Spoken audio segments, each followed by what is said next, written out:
Good morning, good afternoon, and good evening, wherever you are. This is Bill Maddox from the University of New Hampshire's Carsey School of Public Policy, back for our popular Carsey SMDP webinar series. This is the first webinar of 2015. We've been busy getting ready for a lot of exciting things that we're doing in 2015, including what we're going to talk about today, which is partially our online course that the webinar is related to, and also other activities, which I'll give you some announcements on. Briefly, want to let you know that if you are interested in coming to New Hampshire and participating in the SMDP New Hampshire certificate, we still have openings for the program.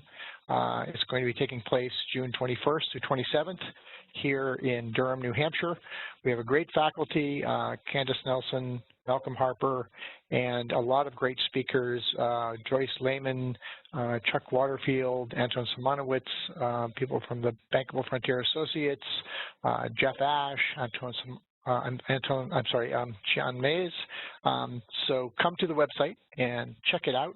The SMDP certificate is really the continuation of a program we've been doing really since 1999 at a previous university and here at UNH since 2010. Really excited about the program this year and hope you'll be able to join. We have a new curriculum that's focused on pro-poor microfinance almost entirely, and a lot of experts from the field will be joining us in person and virtually, so we're really happy about that.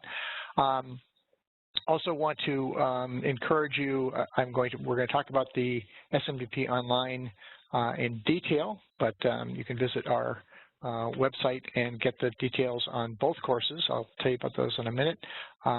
These courses will start in a few weeks, and this is our first foray into doing full-length online courses, so we're really excited about launching them and having two really excellent experts who both happen to be women from Canada as our facilitators, and so I'm really glad that they're on board for this exciting adventure, and I think that you're going to have a really wonderful experience. I want to launch into telling you about today's webinar and today's online course, but first I just want to mention that the names of the two courses are Savings Groups Building Scale and Impact Through Adaptation and Experimentation, which is the name of our webinar today, and the SMDP online course that we're launching on June 5th. And then we also have Understanding and Adapting to Complex Markets, which is a program that course that Mary Morgan is going to facilitate. So go to our website and you can get all the information about those. So back to today's webinar, Savings Group Building Scale and Impact Through Adaptation and Experimentation. Nancy Lee is a person that's pretty well known in the savings group field and in the microfinance enterprise development field, associated with St. Xavier University, Coding Institute, and independently working in a lot of different organizations around the world. Really well respected for the work that she's done around adult education. And so I'm really excited to have her leading this course, it's an interesting course. It's, first of all, the online portion of the course is really going to be very interactive. Nancy's going to tell you in detail about the course, but it really is an opportunity for savings group practitioners to get involved at looking at their programs, asking some important questions, particularly through the lens of looking at complex systems and adaptation, which is really, I think, if we start understanding the depth of where programs operate within communities, understand all the factors involved, we really have to use this kind of a lens to look at how savings group programs are going to work effectively and how we can scale them to really meet the needs of what we're trying to accomplish in the program and for the participants of the savings group. So we're really happy to have Nancy here. We're having an opportunity for about 20-25 minutes to have a presentation by Nancy, and as I have explained, this is a kind of a teaser or a warm-up to the full online course that we're going to be offering. The course is a blended course, which we'll get into in more detail, but essentially it's an online course that will also meet face-to-face at the SMDP Zambia, which is something I haven't mentioned yet. We are going to be offering a 2-week program in Zambia, October 26th through November 6th. This will be right before the Savings Group 2015 conference, which will be also be held in Lusaka. This is going to be a great opportunity for people to, whoops, sorry, God, never had my phone go off in the middle of the webinar. Sorry about that. An opportunity for people to study online with Nancy for about 4.5 months and then come together for intensive week in Lusaka. So we're really excited about this course, really excited about launching SMDP Online, which we hope will be a number of courses, a number of certificates, a number of opportunities for people to learn online from their office or from their home, but apply what they learn out in the field and out into the communities they work in. So without further ado, I want to introduce Nancy Lee and ask Nancy to take it over. I do want to say one quick other thing, which is that if you are able to see the little box in the bottom right of your WebEx panel, you'll see a Q&A box, and you can go ahead and type in questions down in that box. Once you've typed in the question, I'm going to be monitoring the questions, and when we get to the Q&A part of the webinar, what I'm going to try to do is I'm going to try to call on you. I'll mention your name, and if your mic is on and functioning, we'll unmute you, and you can ask Nancy the question directly.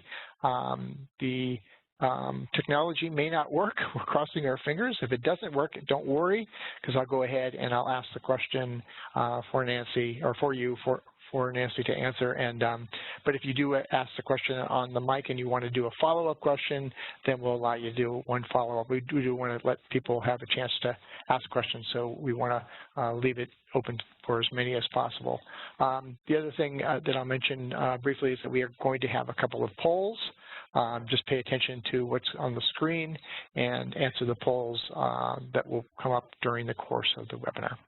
All right, I think I've explained everything and introduced the webinar, and so this time I really mean it, Nancy, you can begin.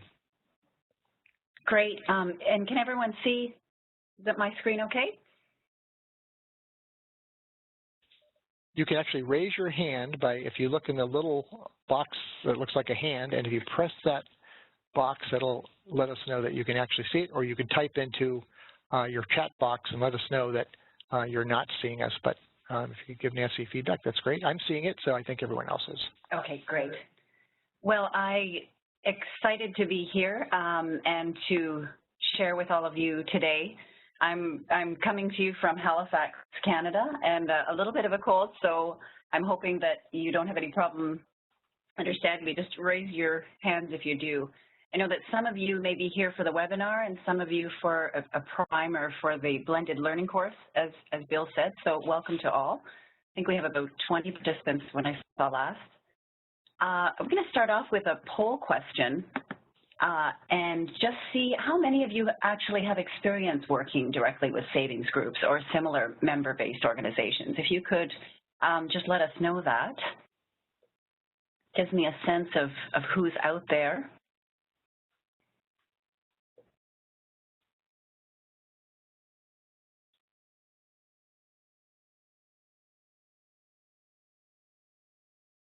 So I'm not seeing any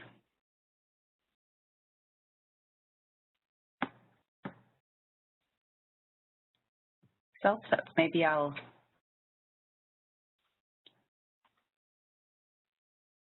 keep going.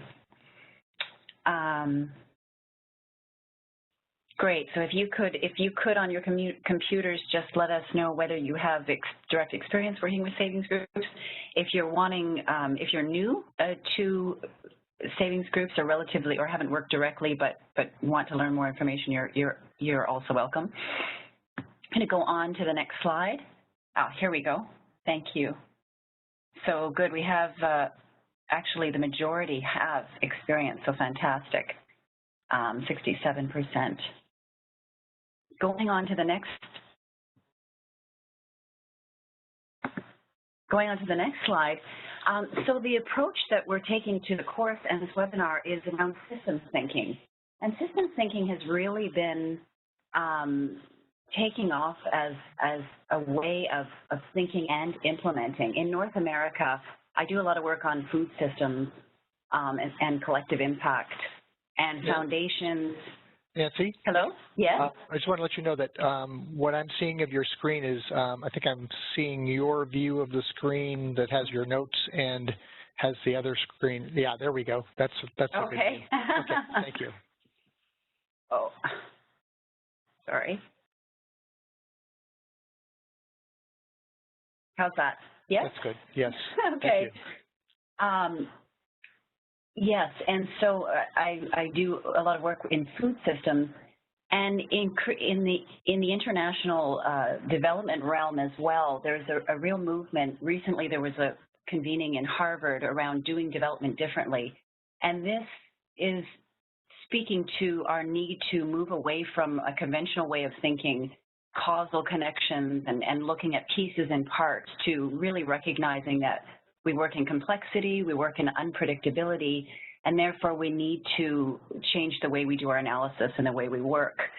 And we're not always good at, I include myself here, we're not always good at doing that in development. We like to attach ourselves to best practices and getting the methodologies right.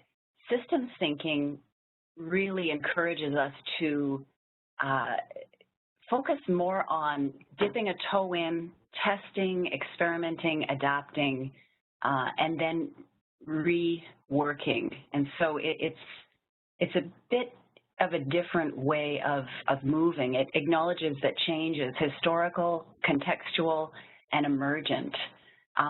So also that we don't have, we often, none of us have the whole picture, and we often don't look at the whole picture. Also that picture is constantly changing. Samuel Beckett famously said, fail more and fail better, and that's a good kind of summary of systems thinking. So it's really about testing and about adaptive solutions.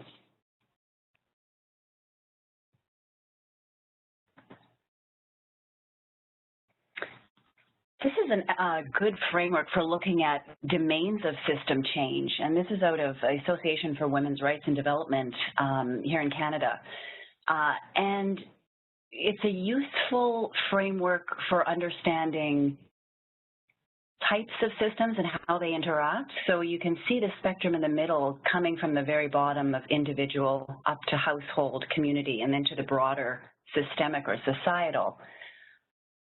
On the other spectrum, running horizontally, you can see on the left-hand side the informal, and on the right-hand side the formal. Another way to talk about these sides would be the technical on the right side and the more mental or attitudinal on the left-hand side. And why is this important? If we think about the work that we do with savings groups, we tend to focus on where I've bolded in the red, access to ownership, control over resources. And of course, for us, that's looking specifically at financial resources. We also look on the top right-hand sphere at regulation, laws, policies, supervision. To a lesser extent, we look on the other end, and that on the bottom, for example, we would be talking about, I'm going to give an example in Mali where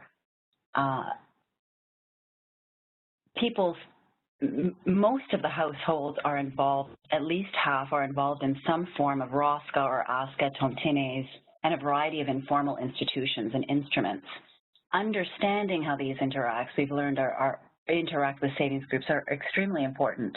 We also know that the types of shocks that families face can be highly contextual, even within regions, some facing more flooding, some having higher incidence of polygamy, for example.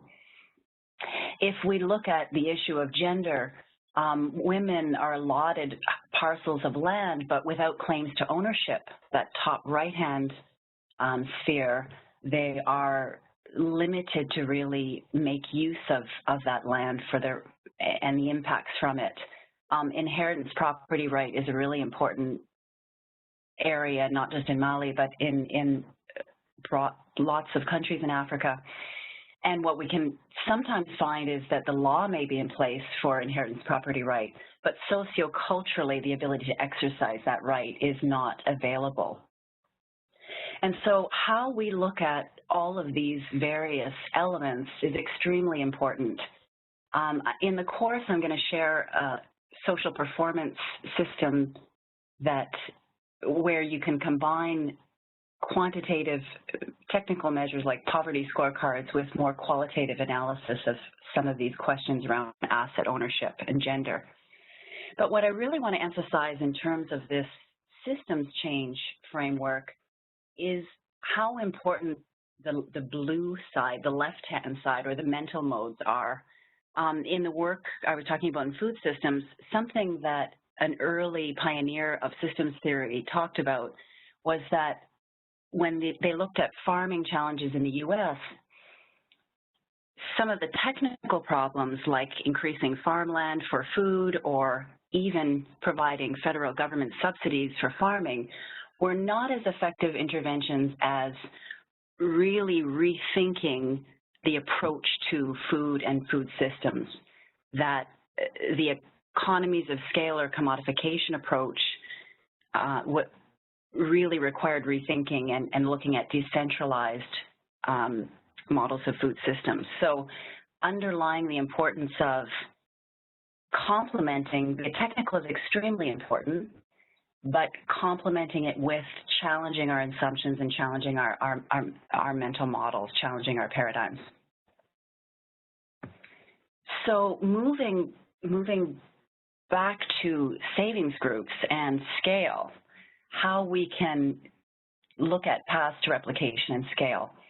Now, for most savings groups, their single contact with the organizations that are supporting them is the trainer.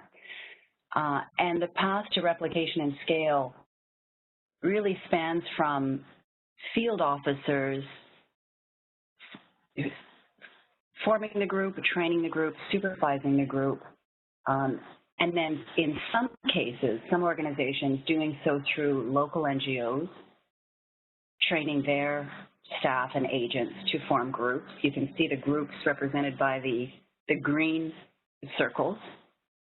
And then moving toward the right in terms of broader, lower cost scale, we have a situation where village agents, that is agents, members within groups, usually executives, are key instrumental in forming other groups and continuing to supervise and train them. We also have these village agents are either paid or unpaid, and then we have organic replication where groups are merely copying other groups. And so all of these elements are used in some way or another by the organizations,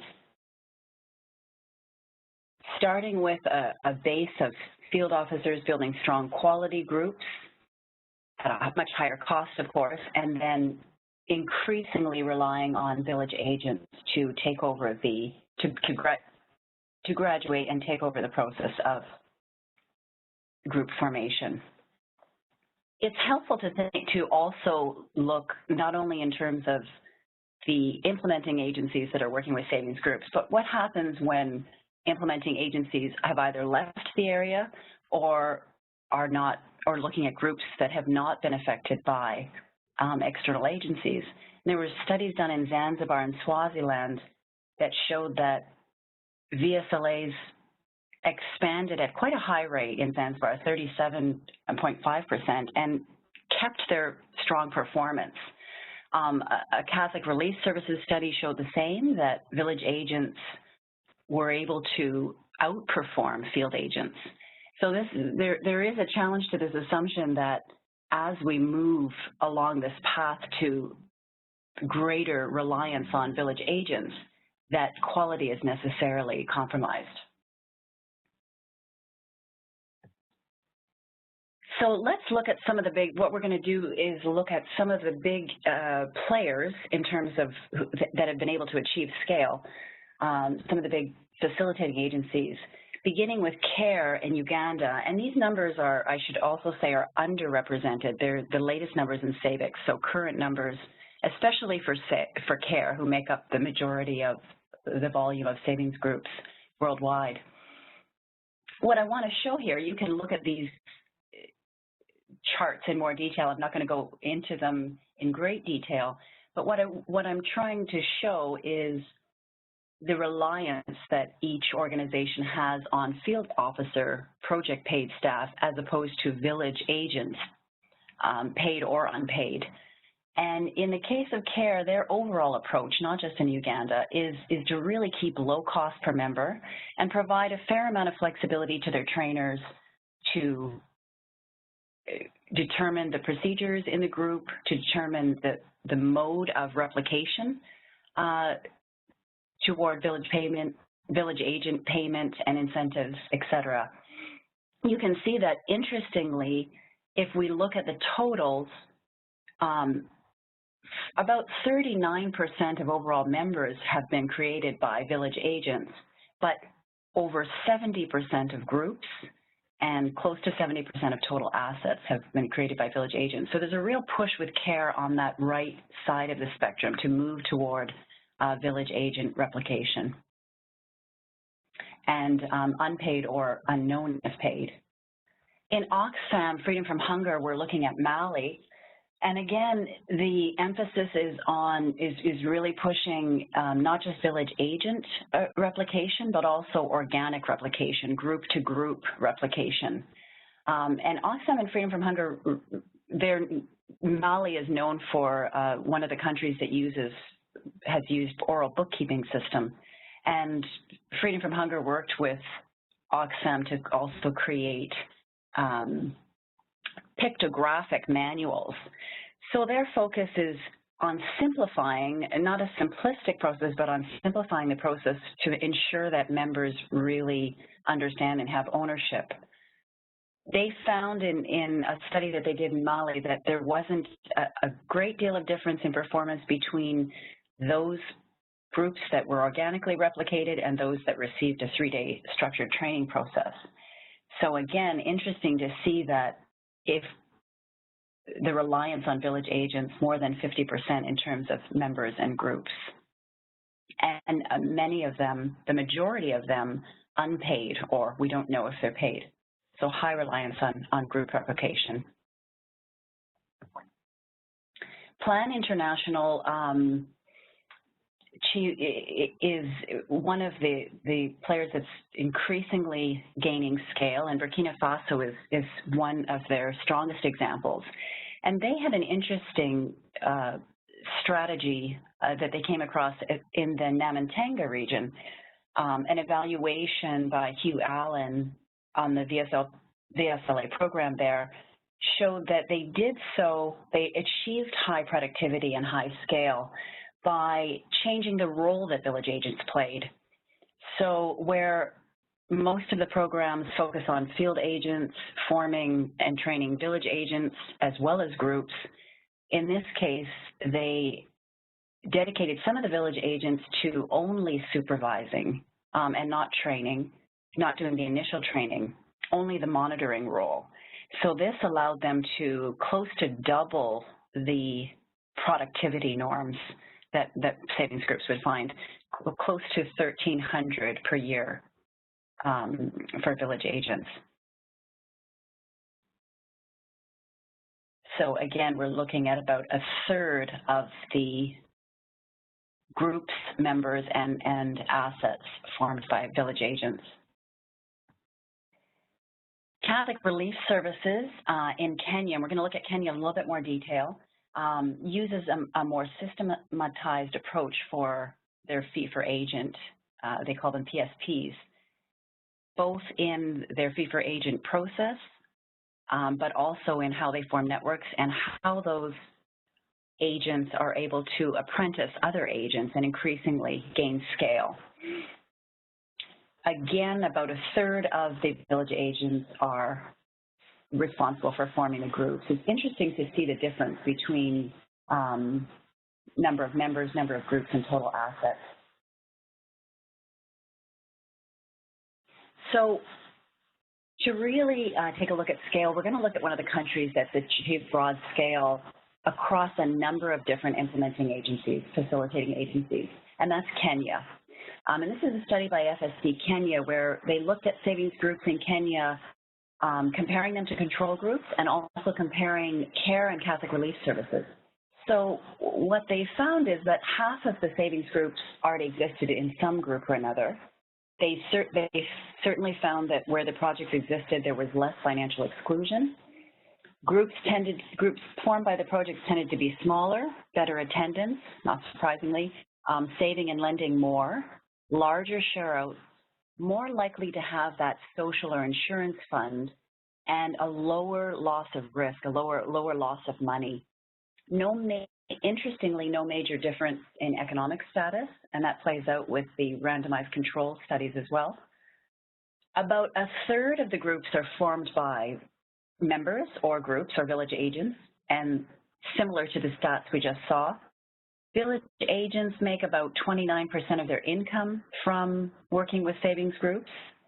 Savings groups tend to reach the middle class of the poor, a little more likely to be educated, a little more likely to have mobile phones, for example.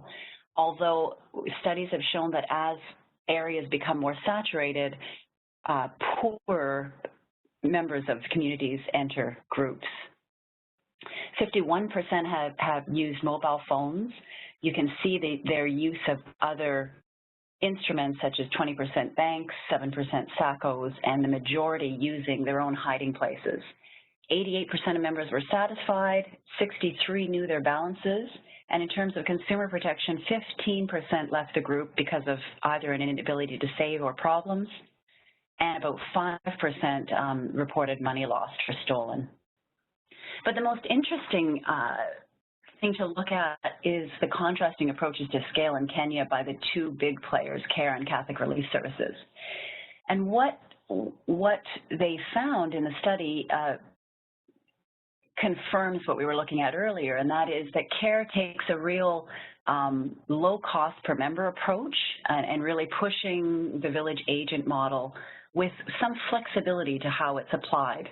Catholic Relief Services taking a much more standardized approach, more apt to have weekly meetings in CRS, smaller groups, more punctuality. They tend to save more, partially because of the weekly meetings, and with a greater cost per member because of the standardization. Interestingly, in terms of money reported lost, 3% and 8% respectively in the two areas of CARE, compared to the 11% control and less than 1% CRS. CRS groups were more likely to pay their trainers, and this is based on number of meetings, whereas in CARE, varied, but the stipend was based on members trained and values of profits at share out. Both were negotiated the group and focused on the first cycle. Again, CARE had a mix of passbook and ledgers and more flexibility given to the trainers. Catholic Relief Service, more standardized procedures, more use of ledgers. Because of the being a little bit more complicated in their bookkeeping, more continued need for a trainer, the groups reported, and more reliance on the trainer for the cash out. Overall, again, a more standardized process for networks and apprentices as compared to the organic process by CARE.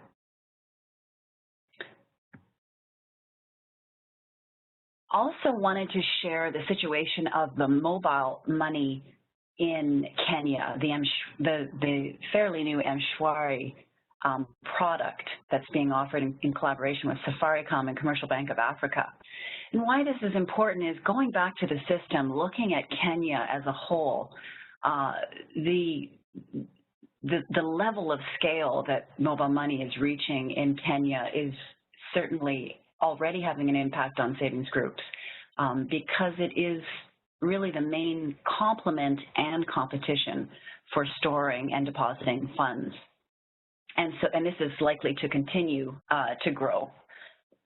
So looking at the volumes, again, I won't go through all the details, you can look at these later, but high volume of mobile money use, 9.2 million savings accounts with an average balance quite small, $5.50. and 2.8 million borrowers with quite a clean portfolio. And a study by CGAP and FSD Kenya showed that there's really three conditions for this scale, why they've achieved such scale with this mobile money product in Kenya. One is Safaricom's extremely strong brand and penetration in the market. 79% of all voice traffic and 96% of all text messages. 2/3 of households in Kenya use M-Pesa, which is the platform. And the important thing here is also customer data. They provide wide, deep customer data for their partner, Commercial Bank of Africa, who is the account holder, responsible for account opening and credit scoring. So it's the largest program of its size that has this kind of access to customer information. Importantly, the CBA carries all the risks and absorbs all of the non-performing loan losses. And the third condition is the fact that the national ID system in Kenya is quite strong, and so the know your customer requirements and again, market research, understanding clients and their use of money is not a major barrier as it could be in some other countries. How does this again relate to savings groups? They really are in competition and complement in terms of how people store and deposit their money. 50% are likely have another account of some sort. And what they found in the study is that people reported that they like groups, savings groups, because it helps them to control their spending.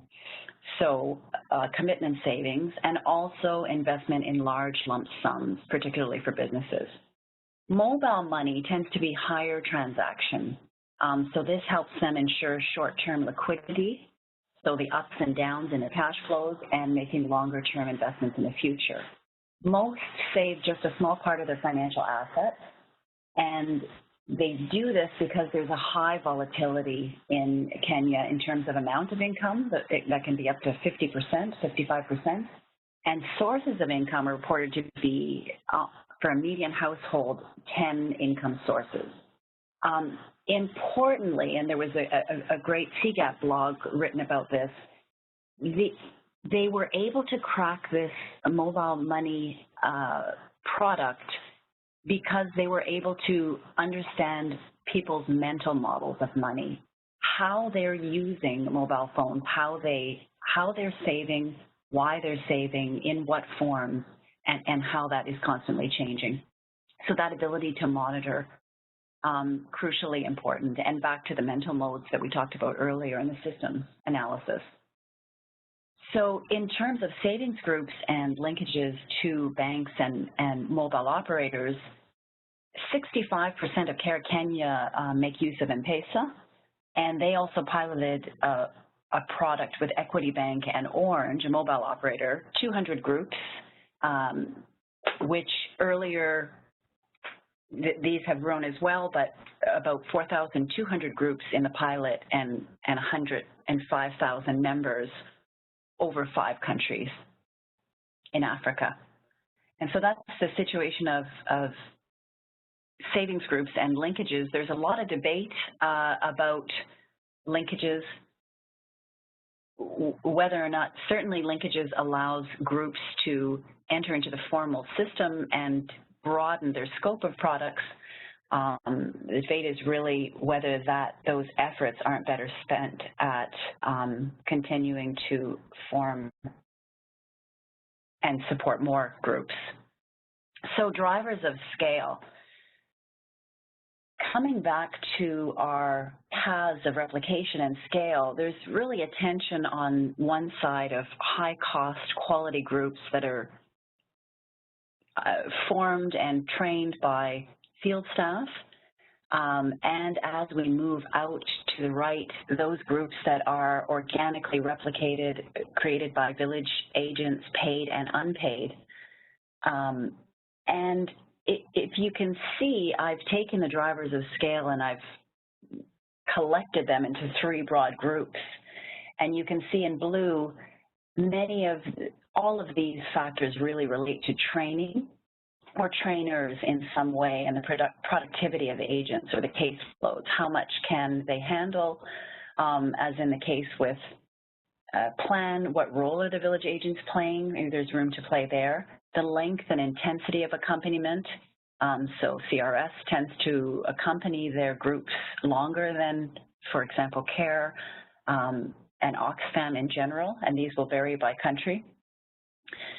The really important part in red, the red factors relate to the demand side, the savings groups themselves and the members, and particularly what is the demand and the relevance of the savings groups against alternatives in that particular context. There's sociocultural elements, there's population density. Interesting that the studies, all of the studies that talked about savings groups who don't have implementing agencies or who are still surviving, as in Zanzibar after CARE left, as well as the PSP study by Catholic Relief Services, they showed that the groups being created by village agents or by themselves tend to be larger. This also runs contrary to what we might assume, but in the study in Swaziland, the author's point was that maybe larger groups are going to be necessary in certain rural areas. In the black drivers of scale, these really relate to the supply side of programs offering savings groups. How streamlined, not just the training is, as we talked about earlier, but how streamlined the procedures are. And the program's ability to monitor and learn. This comes back to adaptive systems. So an overlying principle in terms of drivers of scale is enoughness.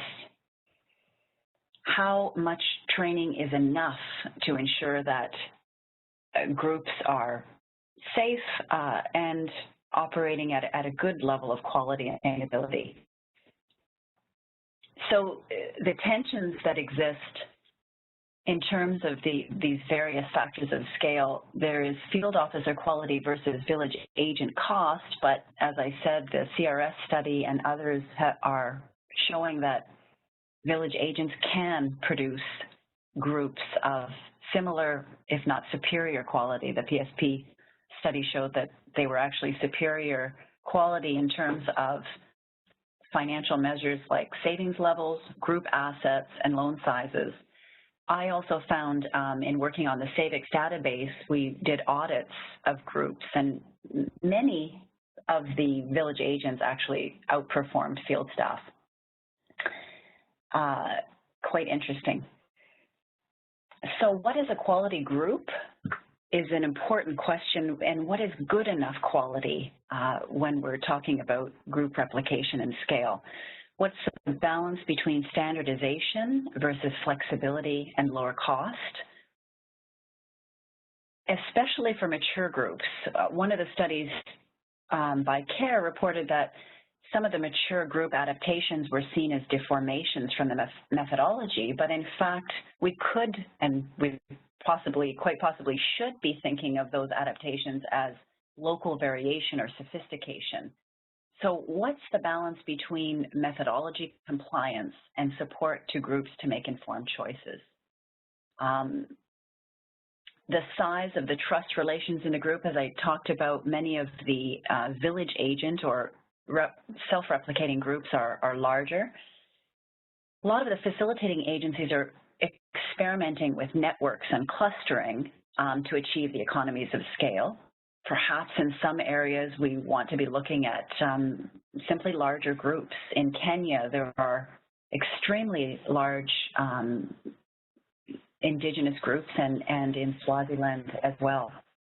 One thing that the study in Swaziland showed was that these larger groups allowed them to make purchases such as coffins and also to use a portion of their funds for cushioning shocks.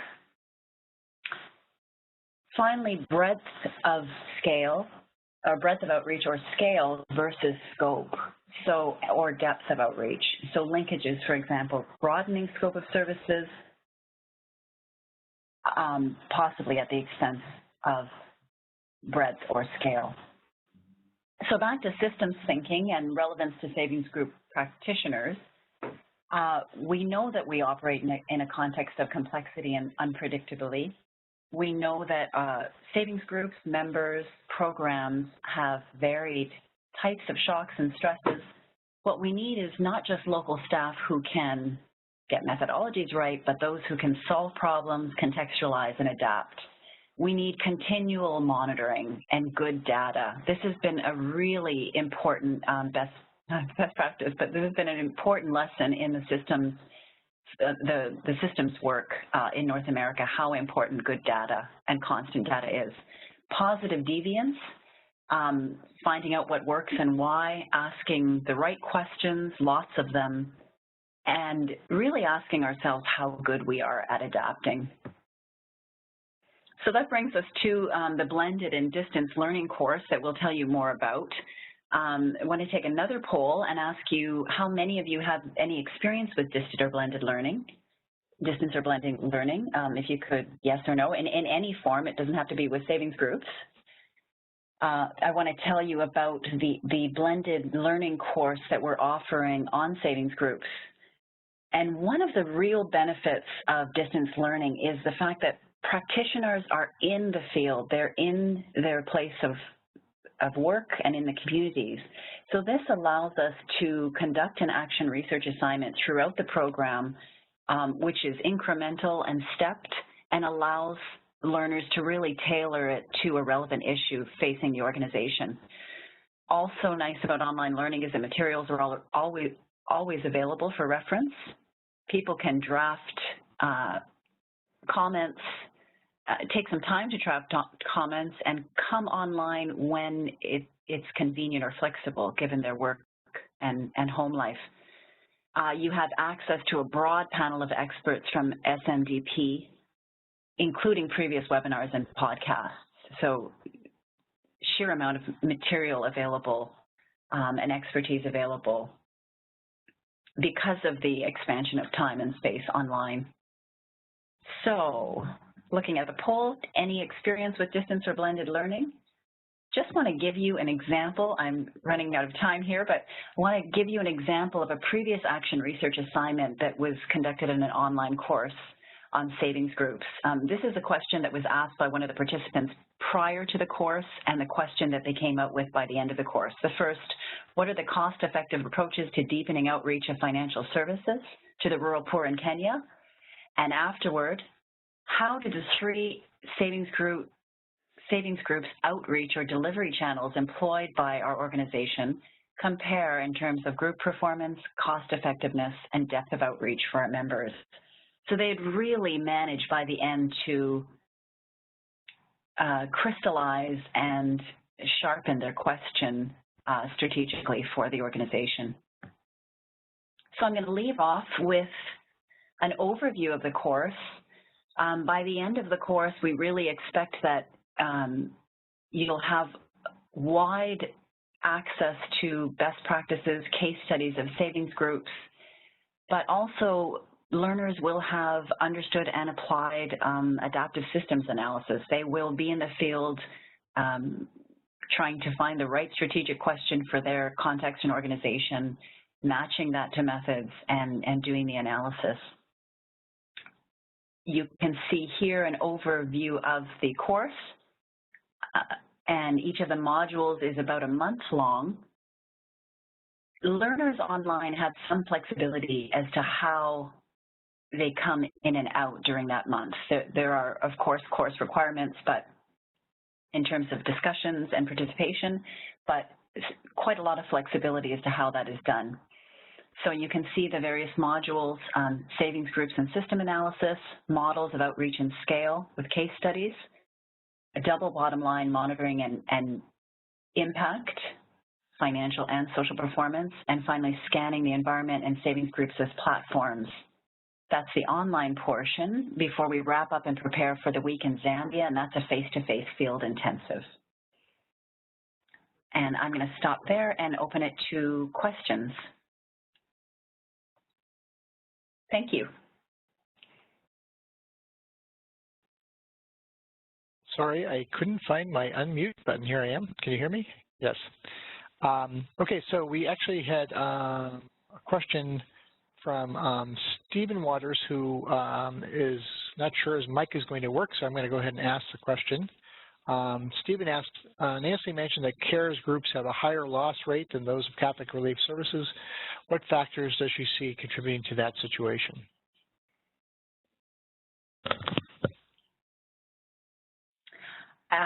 It's a good question. I don't know if we won't go back to it. I mean, one of the, I'm not close enough to answer, and I don't want to speak specifically to CARE and Catholic Relief Services. I'm drawing from the data. But I think there is an open question about how much, certainly as I shared and CARE talked about, they allowed more flexibility in terms of how their methodology was applied. Catholic Relief Services was a lot tighter in terms of standardization and in terms of training. Is that a factor? I think these are the kinds of questions that are really helpful for the program itself to be analyzing. I think the data itself is, it's difficult for us to know. I don't know, Bill, if you have something to add. No, not really. I think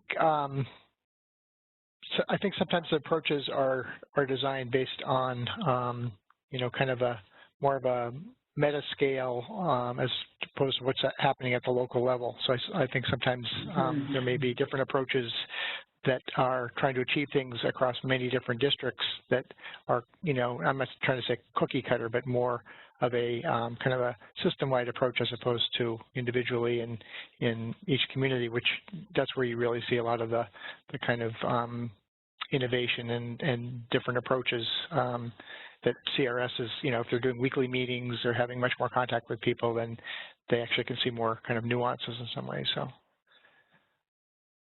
let's see, there's another, no, I'm sorry. The ledgers may also be a factor.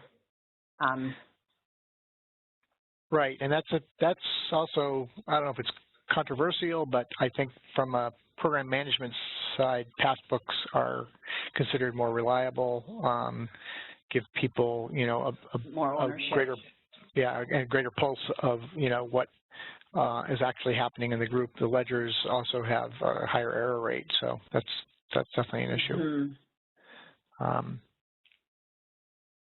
So are there other questions? If there are questions, I can actually open your mic right up if you just say, I have a question in the question box, and I'll find you, and I'll open up your mic. If not, then what I'd like to do is just talk a little bit more about this online course, and I wanted to mention, which I didn't mention in the beginning of the webinar, that we do have some MasterCard Foundation scholarships available for women practitioners in Africa.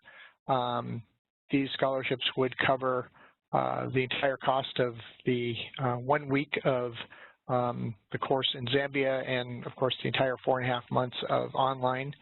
So please look at the website SMDP online, and you'll find an application.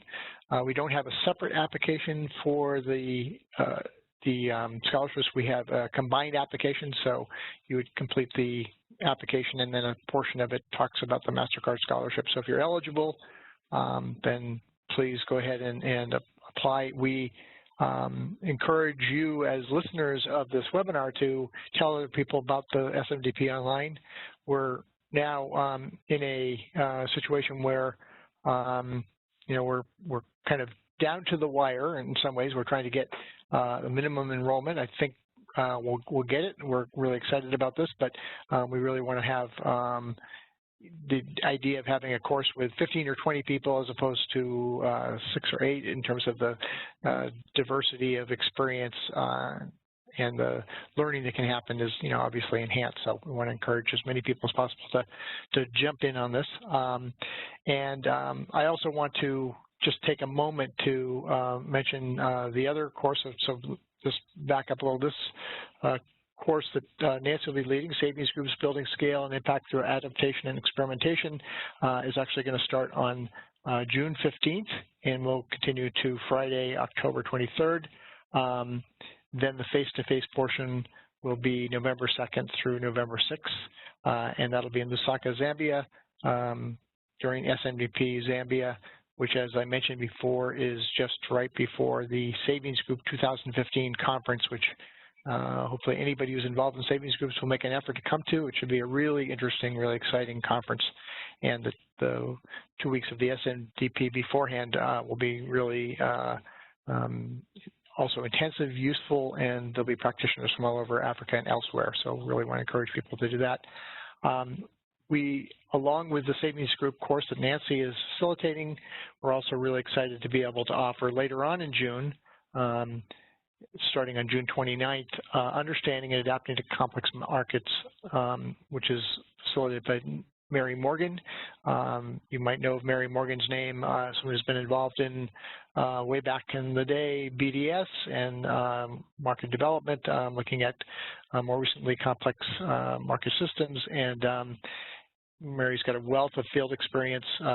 This, again, will be a very interactive course, a lot of opportunity to go out in the field and apply and test some of the learning that's happening in the classroom.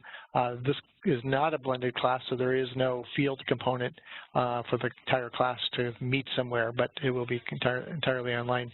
And there are MasterCard scholarships available for that course as well. So again, if you go to the SMDP online page and you go look at the specific application questions, you'll see a box that says MasterCard. And finally, I just want to also mention that this was the first webinar of the SMDP webinar series. Nancy has made reference to a couple of different studies and documents, which we will put up online along with the presentation from today's webinar. So if you go to the archives page of SMDP webinars, you'll be able to find a recording of today's webinar and the documents associated with it. Our next webinar is going to be actually similar to this. It'll be explaining the, in kind of a shorter version, some of the issues around understanding and adapting to complex markets. That is going to be the online course that Mary Morgan is going to be running. This webinar is going to be Wednesday, May 27th at 10 a.m. Eastern Time. And then I also want to let you know that we have two kind of back-to-back webinars that we're really excited about. This will be the last week of June, Wednesday, June 24th. We're going to have Chuck Waterfield, who is the founder of Microfinance Transparency. We're going to be looking at kind of the origins of microfinance transparency, the impact it's had on having the greater microfinance world be more transparent about pricing, about interest rates, and what the future is. Chuck is stepping down from the leadership of Microfinance Transparency, is going to kind of turn it over to the field to kind of take some of the tools that they're developing now and being able to launch on the MFT website and have those tools be used so that the microfinance industry can do self-monitoring and pay attention to transparency as an ongoing part of its practice. Whether that's going to happen or not is a good question, and we'll be discussing that during the webinar on Wednesday, June 24th. And then right after that, a couple days later on Friday, June 26th, we're really excited to have Anton Simonowitz, who, along with Catherine Knotts, has written a book called The Business of Doing Good. This will be a discussion about the book, which focuses on a MFI in Cambodia called AMK, and specifically looks at how this MFI was able to really reach the community that it was targeting, provide really high quality products and services, and really look at the question of, can you reach very poor people with financial services that are really effective? So we're really excited about having Anton join us for that webinar. These are back-to-back webinars that are actually going to be occurring during the SMDP New Hampshire. So if you're in the classroom sitting here in Durham, you're going to be part of that webinar as kind of a front row seat, and that doesn't matter, you can be anywhere in the world and listen to these webinars as participants as part of this webinar series. So keep that in mind. All of this information that I just talked about is available on the SMDP webinar page. I'm going to bounce back over and see if any more questions have popped up. I don't think they have, so Nancy, you must have done an incredibly effective job of answering questions. Go ahead. Yeah, I was going to say, any questions about either some of the content of the webinar, which again was just a taster, or the course itself? Oh, someone says, Naveed Samani says, I've asked a question twice. I'm trying to find Naveed's question. Sorry, Navani, if you would type your question in this Q&A box, maybe you typed it in the chat box. Let's see here. Oh, no, I'm not getting your question. Interesting. I think I have it right here. Do you? Okay. It says, Banking on Change Project Plan UK, what evidence is available on the best approach for achieving scale and sustainability with youth groups, example for members under 25? Okay, great. Yeah, I just saw that question now, just popped up, so. Go ahead, Nancy. I'm not sure I have a response to that, other than to say that there are some preliminary studies on working with youth groups. I'm more familiar with Plan has written about its kind of early experience working with youth groups. And I can say from my own experience that some of the key issues around barriers to youth and youth savings groups, the ID cards and the ID system is a big one. Especially for those who would otherwise be underage in terms of access, such as linkages between savings groups and formal banks. Bill, do you have any? No, sorry, I'm being distracted by another question coming in. I'm trying to juggle two things at once. I'm trying to think of who is doing a large savings group program with youth. I think it's Freedom from Hunger is doing, are they working with Plan in Senegal, which is underway? I don't have any insights from it, but I think that's correct. Sorry, this is a new technology for us, so we're kind of struggling with trying to find everything here. So excuse me, I know there's a question from Dilip. Dilip, if you'd stand by, I'm going to answer. Actually, since I can't find the question. Hands. Yeah. And Sarah as well. There's a hand. Here, Bill, I can read the question for you. Okay. The question is, what are the interest rates charged by saving groups when taking loans? How are they determined and who determines it? I'm interested to know a general observation rather than a country/project-specific data.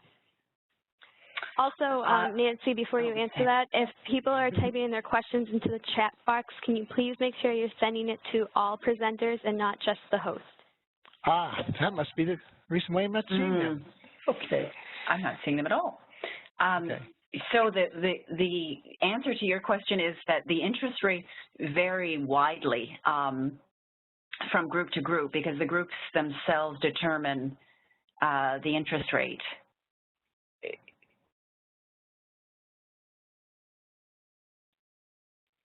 Yeah, and that's pretty much standard. Across all the implementing agencies.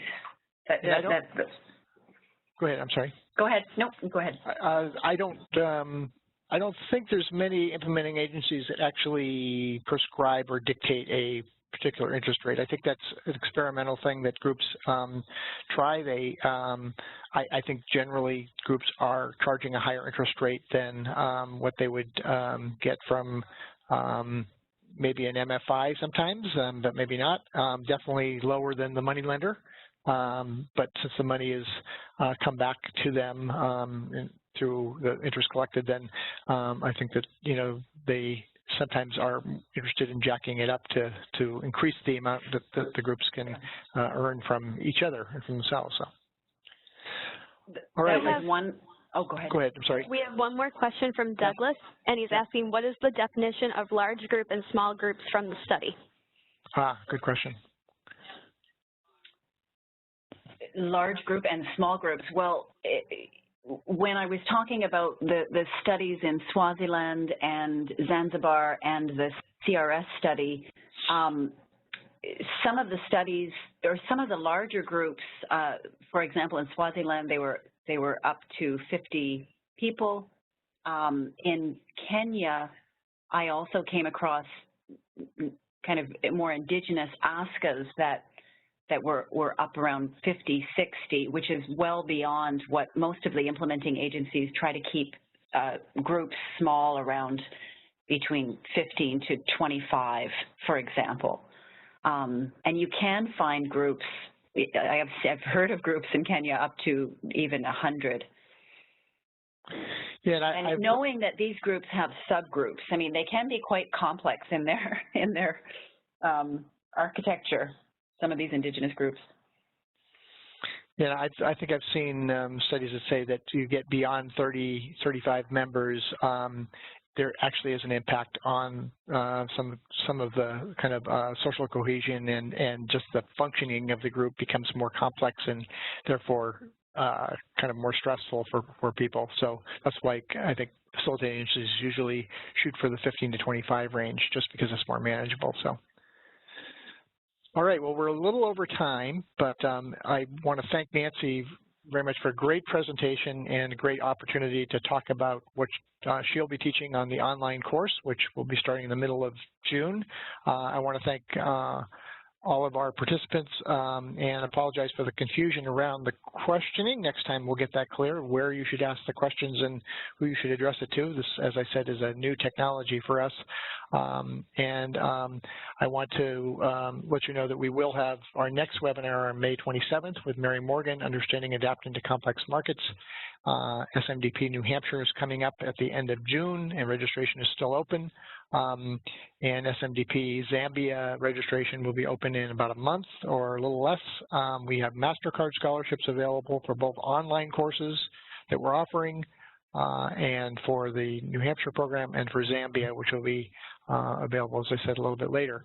I really appreciate everyone's patience and time and good questions for those that asked, and want to remind you that the recording and the related documents, presentation, and other materials will be posted up on the SMDP webinar archive site within a day or two, so look for it there. Thanks again to Nancy and to Bianca, who is back in the control room keeping everything going for us, and wish everyone a great day, and hope you'll join us for the next SMDP webinar coming up in a couple of weeks. Thank you very much. Bye-bye. Take care. Bye-bye.